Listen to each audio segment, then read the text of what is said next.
Hello everybody and welcome back. In this episode of Unravelling Autism, we'll be looking at a question that many parents do ask, and that is, what should I feed my child who has autism? And is there a special diet that needs to be followed? So the question of nutrition is quite a controversial issue. In fact, there are many neurotypical adults who are confused about what they should be eating.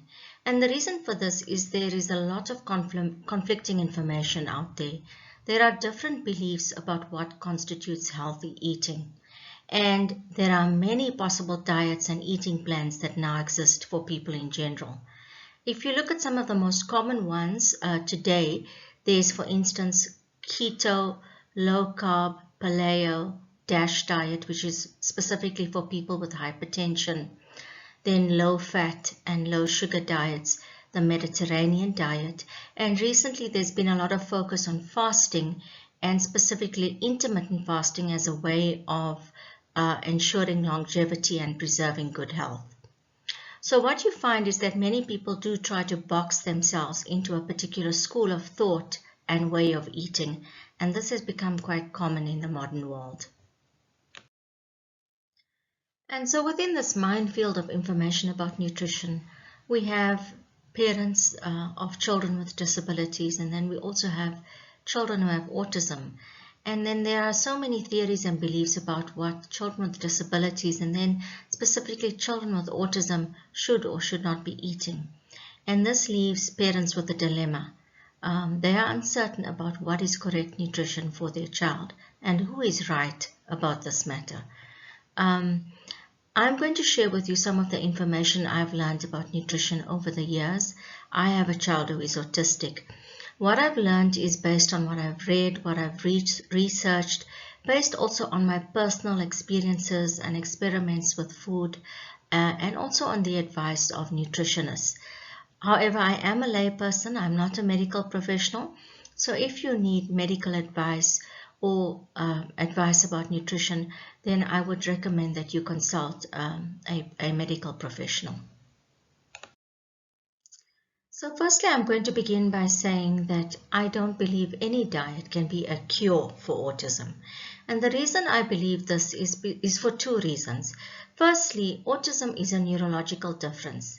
And this neurological difference affects the way a child with autism thinks, the way they behave, the way they communicate, the way they interact socially. It is part and parcel of who they are. And so no diet is going to alter who a child is. And this is similarly the case for any neurotypical person. Neither you nor I, if we were to go on to any kind of special diet, is going to be radically altered neurologically. And then the second reason that I say food is not a cure is because autism is not a disease. And since it is not a disease, it is not something that we need to try to treat by means of medicine or therapy or even food. Medicine, therapy, food, vitamins, and any of these other treatments are there to alleviate the symptoms of autism, but they cannot be considered cures for a disease. Which once again goes back to my opinion that autism is not a disease, it is a neurological difference. I'd like to start off by talking about the gluten and or casein-free diet. This diet has been used by many parents in the last 10 or 20 years in an attempt to help their children who have autism. The diet is basically a diet that is free of sources of gluten, such as bread, pasta, cake, crackers, muffins, pastries, and any other baked goods that are made with wheat flour. It also excludes oats, rye, barley, and products that are made from these types of grains, for example, an oat biscuit or oat porridge. Then the casein-free diet excludes any sources of milk sugar, also known as lactose, and this would exclude then dairy products such as cheese, milk, yogurt, and ice cream. A gluten and casein-free diet would exclude both sources of gluten and casein, but would include most of the foods that exist, such as fruit, vegetables, proteins, legumes, nuts, and seeds would all be acceptable. Food that is prepared with gluten or casein sources would not be considered gluten or casein free. For example, meat that is prepared with yogurt or chicken that is prepared with flour. Both of these would not be free of casein or respectively gluten because they have been prepared with such products. So the question that parents are obviously asking is the gluten and or casein-free diet helpful for children with autism? The diet was devised by a Dutch pediatrician, Dr. Willem Dick, and he did so in order to treat the symptoms of celiac disease. So this is not a diet that was originally intended to treat the symptoms of autism. But the reason for its use in relation to autistic children relates to a theory that children with autism process proteins and peptides differently than neurotypical people. Therefore, they have abnormal levels of peptides in the body, and these abnormal levels of peptides are related to the symptoms of autism. And therefore, the theory is then to exclude gluten and casein in order to normalize the levels of peptides in the blood, and in so doing to alleviate the symptoms of autism. Unfortunately, the effectiveness of the gluten-free, casein-free diet has not been properly supported over time by medical research. There is a lack of evidence to confirm that this diet is helpful in alleviating the symptoms of autism. So there are studies that are based on parental feedback, and what many parents do report in these studies is that while their children are on this gluten and or casein-free diet, there are improvements in their communication, their behavior, and their mood. The problem with these types of studies, however, is that they are based on the perceptions of parents. But this, although I'm not saying that we should not trust this information, it doesn't actually constitute a reliable confirmation of a link between the diet and the altered behavior of the child. The diet is also quite restrictive because it excludes many sources of food that children eat today. This may be a problem for children with autism who are not eating enough. And then also children who eat very little or a limited range of foods. This type of diet would further restrict their eating choices, and it does have the potential to create deficiencies, for example, a calcium deficiency, and that is just if it is not managed properly. Diets such as these, because they are so restrictive, can also be difficult to maintain in the long term. My view on the gluten and casein-free diet is that you shouldn't use it simply because maybe you've read information about it or you've heard people say that it is a fantastic or it's a great idea. I would rather suggest that you consult a medical professional or a nutritionist if you are able, and then you find out through appropriate testing if there is a need for it. So for instance, if you find out that your child has a gluten intolerance or lactose intolerance, or there are food allergies, or there's a case of regular constipation or diarrhea or leaky gut, then you can, in consultation with your medical professional, consider what appropriate action to take, and that could include medication, but it could also include a special diet. If you, on the other hand, decide to use the diet, but not with any kind of testing, then remember that it is not a magic pill. It is not a solution to anything. It is simply a special way of eating. And that special way of eating doesn't alleviate the responsibility to ensure that your child always has a balanced and nutritious diet.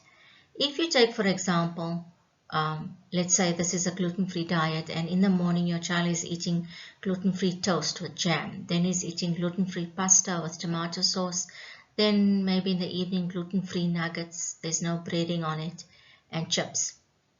If you look at this in totality, it's not balanced. There's maybe not enough protein in it, there's not enough foods containing calcium, there are no sources of omegas. So you can see it's really a question of looking at the nutritional value in total. Food can be a medicine, but we should not think that a particular diet makes everything okay or will reverse our neurological disorder, or because it is a special diet constitutes a balanced diet. All of those are erroneous ideas. Our motives as parents when feeding children must be to feed our children well, to consistently give them foods that make for a balanced and nutritious diet. What I mean, in summary, is that we should not feed subject to agendas. Feeding is a matter of making sure that our children get enough and also making sure that they get a wide range of nutritious foods to make for a balanced diet.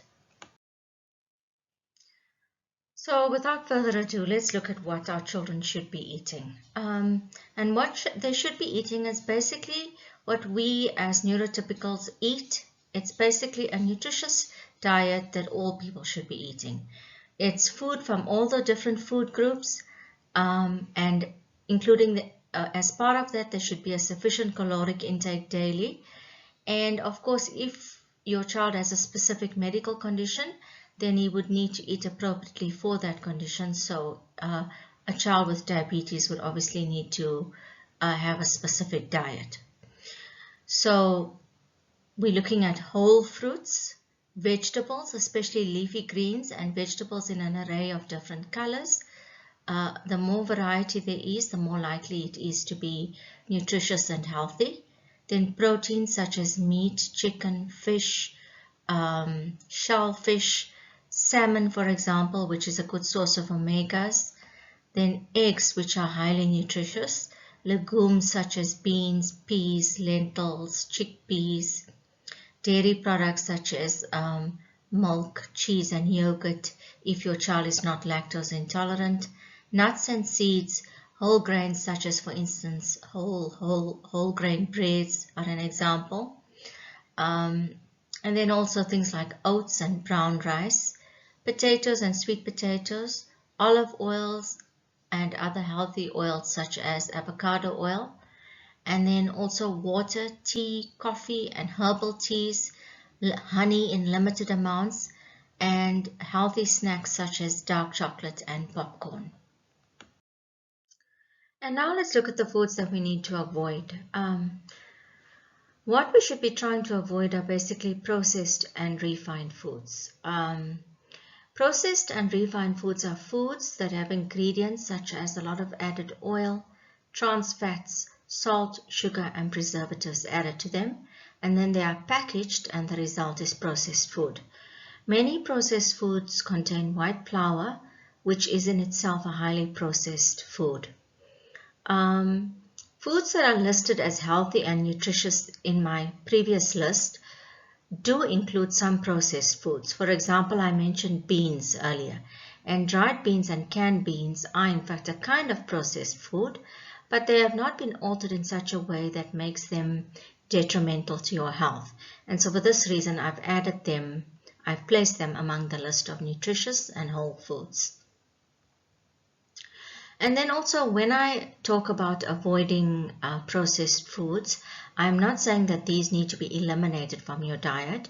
It's just that they need to be eaten occasionally, and they should not really be a staple, a daily staple in our diet. So as I've said, processed foods can be eaten but only occasionally, and they should not be a daily part of your child's diet. They should not be the kind of foods that your child is eating to get most of his nutrition and caloric intake.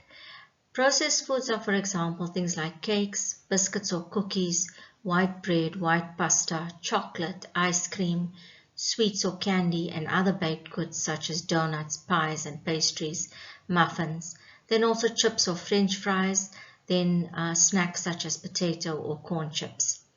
Then fast food such as burgers, chips, chicken nuggets, deep fried chicken with a breading or batter, cool drinks or sodas which are very high in sugar.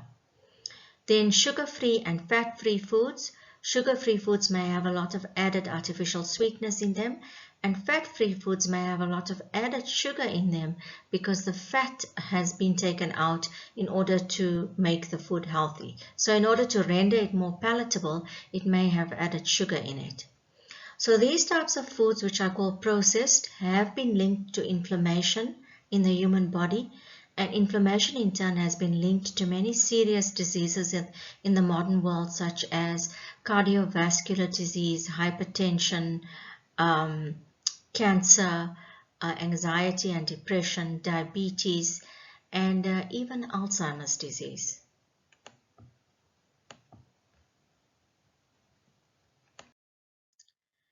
So now that we know what our children should be eating and what foods that they should be avoiding, the question remains, how do we get them to eat what is healthy?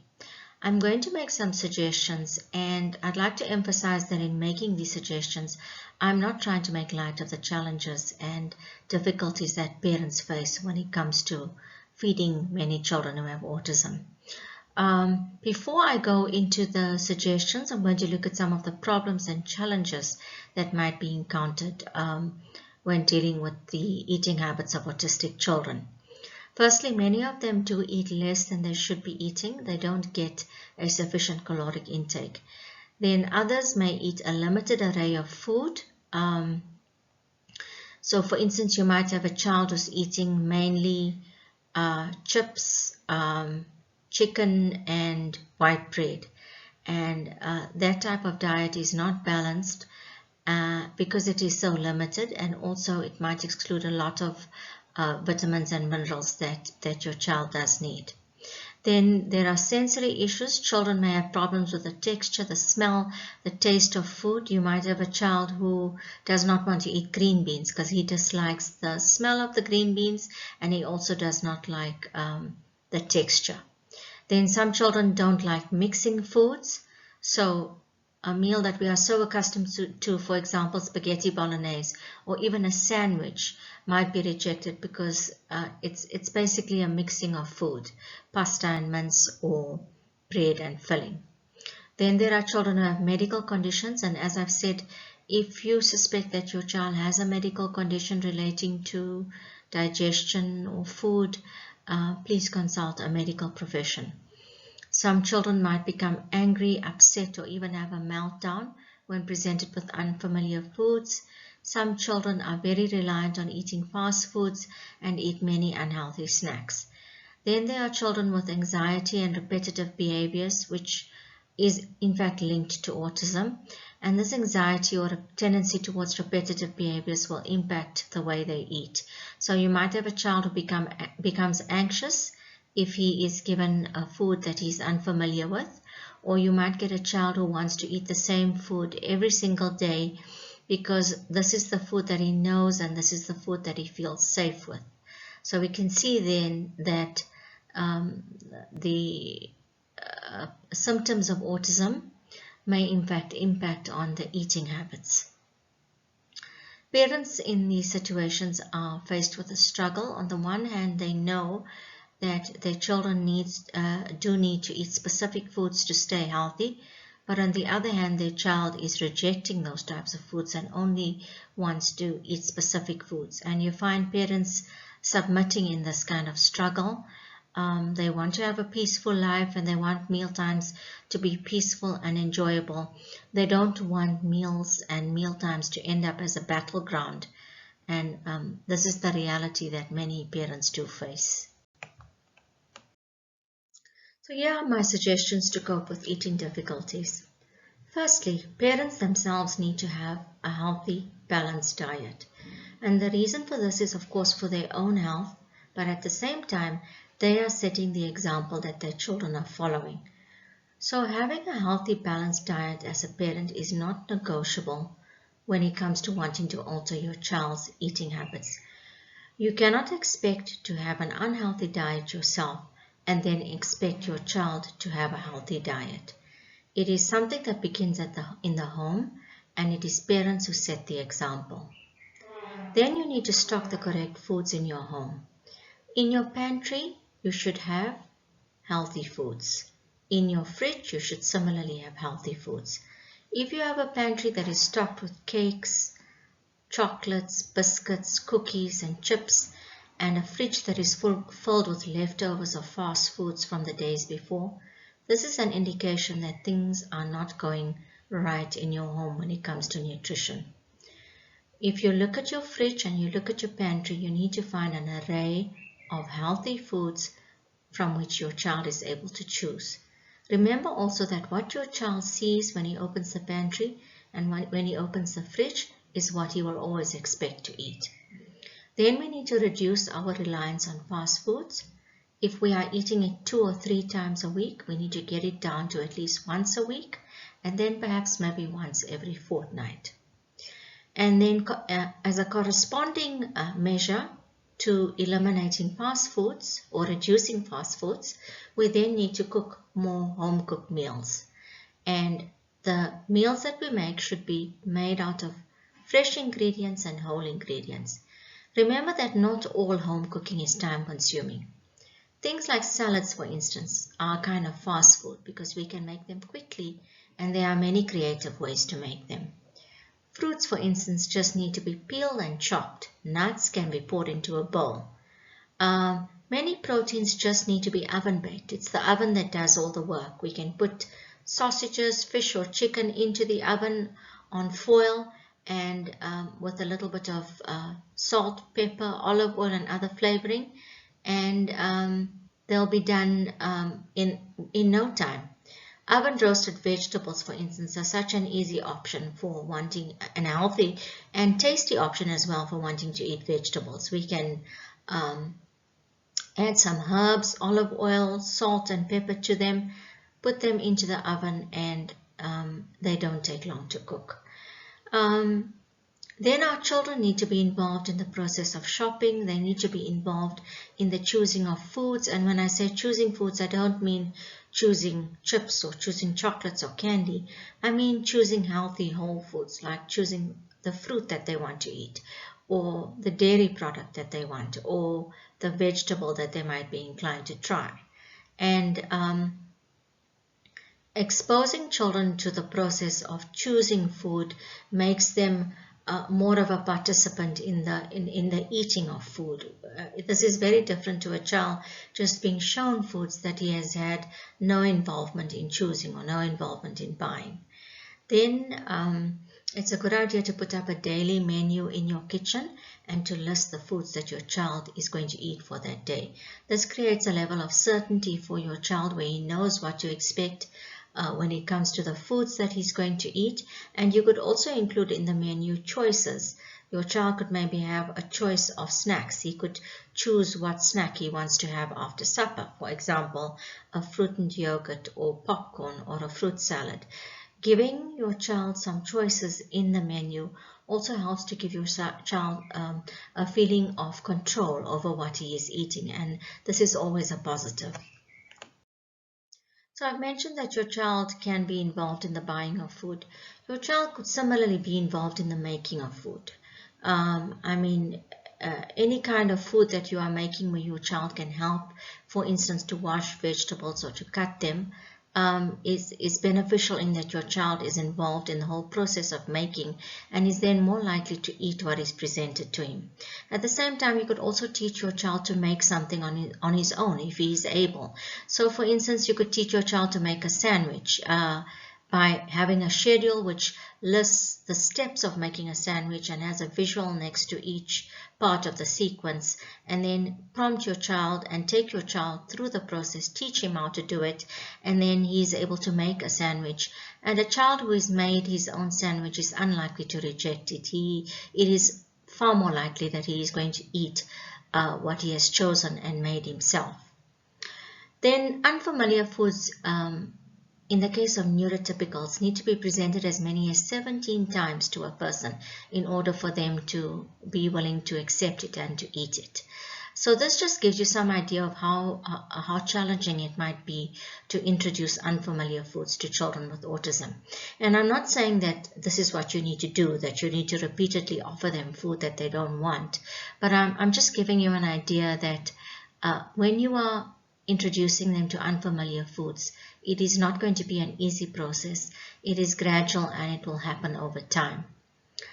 The foods that you prepare need to be tasty. Your child has no obligation to eat foods just because you have prepared them and just because they are healthy. There has to be a standard of flavor when it comes to the food that you are cooking at home and giving your children. Remember that home food is competing with something in the food industry which is called a bliss point. And a bliss point is where they put just enough salt, sugar and fat into a food to make it very, very tasty to the human palate and in fact addictive. So that is what you are competing with, and you need to go into the process of cooking food understanding that there are standards when it comes to taste. Eating healthy does require advanced planning and shopping, but it doesn't require as much advanced planning and shopping as you think. It is simply a matter of thinking in advance, making a list, going to the shop knowing what you need to get, and then perhaps defrosting food in advance in your fridge the night before. We should also try and avoid boxed or packaged frozen foods. They can be eaten occasionally, but they should not be eaten on a daily basis. Their nutritional value is questionable, and because their nutritional value is questionable, we shouldn't be heavily reliant upon them. And secondly, they may also have a lot of salt, fat, and sugar added to them. Then we need to try different meals and different recipes, but we need to do it gradually, because children with autism will dislike sudden changes. They seek the safety of sameness, and this need for safety and sameness of routine is something that extends into their eating habits as well. Then we need a visible and clear daily routine in our homes that reduces anxiety. And by this I don't mean the menu for foods that are going to be eaten daily. I simply mean the child's routine that shows what activities he's going to be doing throughout the day. And when you look at a daily routine, if you create this for your child can, by looking at it, know exactly what is going to happen for his day, and he'll know also when he's going to have his meals. And this in turn helps to reduce anxiety in a child. And when you reduce anxiety, you increase the likelihood that your child will have a positive attitude at meal times. If you are beginning this process and have no idea at all where to start, then I would suggest that you start off with the healthy foods that your child likes. What your child already likes, if it is healthy, is a win for you. Just make sure that it is always, that you buy it and that you stock it, and that your child, that it is always available for your child to eat. So for example, if you know that your child likes a particular fruit like pineapple, then no added work is needed on this issue. You just then buy pineapple, keep it in your home, and when your child wants to have a snack, give him the pineapple. So it's important to begin with the healthy foods, the foods that your child does enjoy. Then if you suspect a medical condition, as I've said, please consult with a medical professional. Learn to read the labels of food. A label will tell you how much of fat is added, how much of preservative, salt, sugar, and the carb content. You can then make healthy choices between two different foods, because we're not saying that you need to avoid, for instance, cookies completely. But if you have a cookie that is made with whole oats and has less sugar as compared to a butter biscuit that has a lot of refined white flour and more sugar than the other product, then it would be better to choose the oat cookie. Remember that economical foods can also be healthy. For instance, things like canned tuna, canned sardines, frozen vegetables are all healthy options, even though they are also economical. They have been somewhat processed, but their nutritive value has been retained. Then many therapists in the field of ABA do what is called a reward system for having a child try new foods. So how it works out is, if your child, for instance, has never eaten melon, then you would present a small piece of melon to the child, and if he does eat the melon, you would reward him with a bite from a cookie that he enjoys. So there is a reward system for trying new foods, and obviously this would need to be planned, and you would need to present him with different foods, and over time, as he increases his consumption of new foods, you would then reduce the reliance on the reward. So you would have more of the melon, for example, and less of the cookie. I'm going to look briefly at biomedical interventions. These are interventions that are usually done by doctors as a kind of treatment for children with autism. They include things like chelation and then high daily doses of certain vitamins or enzymes, which normally will exceed the required daily allowance of vitamins or enzymes for the child. For example, a vitamin B6 treatment, vitamin A, or magnesium.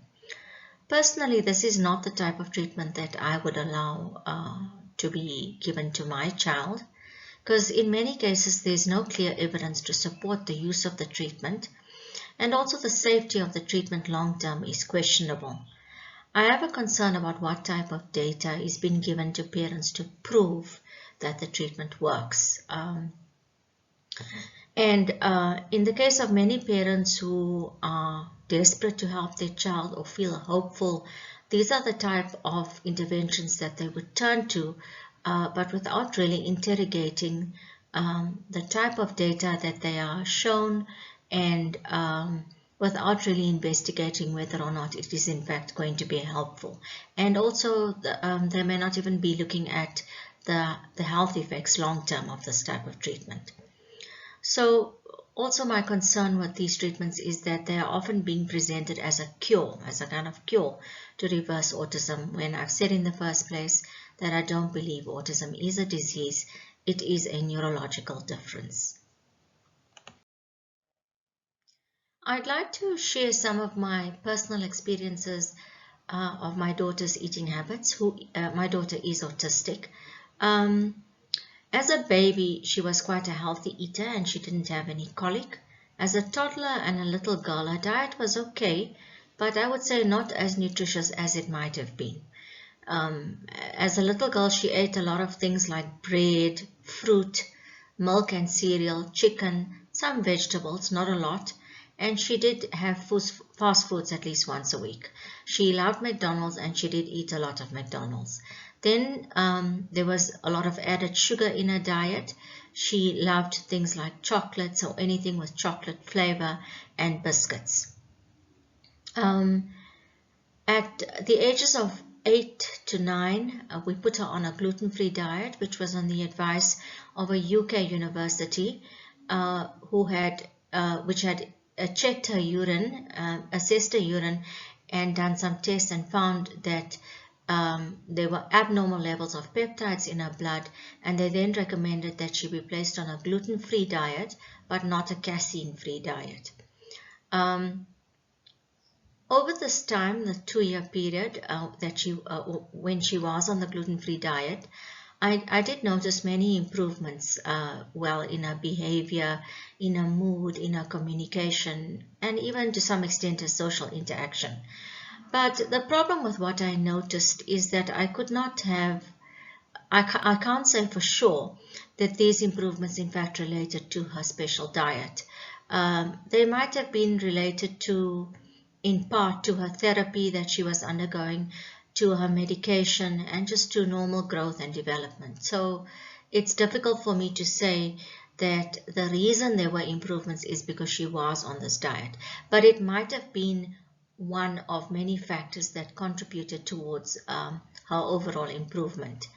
After about 2 years, I took her off the diet because I didn't feel that she needed it, and I didn't want to restrict her diet any further. And she continued to be fine even with this change, and she always had a healthy appetite. As she grew older and became a teen, and then is now a young adult, and I was able to explain to her the importance of good nutrition, what is nutritious, what are fast foods, what are processed foods. It was easier for her to be able to accept what a nutritious diet should be, because she was able to understand the reasons behind it, and she did not fight any aspect of this. So today her diet is quite a healthy diet, made up mostly of healthy foods, which are fruit, vegetables. She eats much more vegetables and a wider range, both plant and animal proteins. She eats dairy, nuts and seeds, and whole grains such as brown rice, whole grain bread, oats, Also potato, sweet potato. She eats snacks such as popcorn and dark chocolate. She doesn't eat milk chocolate because it's very high in sugar. And occasionally she'll have a sweet treat on a weekend, like a brownie with cream, which is a dessert that she loves. She will have fast foods about once a month, and we do go to restaurants weekly, but these are normally restaurants where we can order healthy whole foods. Just for example, like a meal of roast beef or chicken and vegetables. Then she drinks a lot of water, and she does drink tea, coffee, and sugar-free cool drinks once a week. Thank you for listening, and I hope that the information I've shared for you will be useful in helping you to decide what course to follow when it comes to your child's nutritious needs. Please don't forget to like and subscribe if you would like more useful and practical information on raising a child with autism. Thank you and goodbye.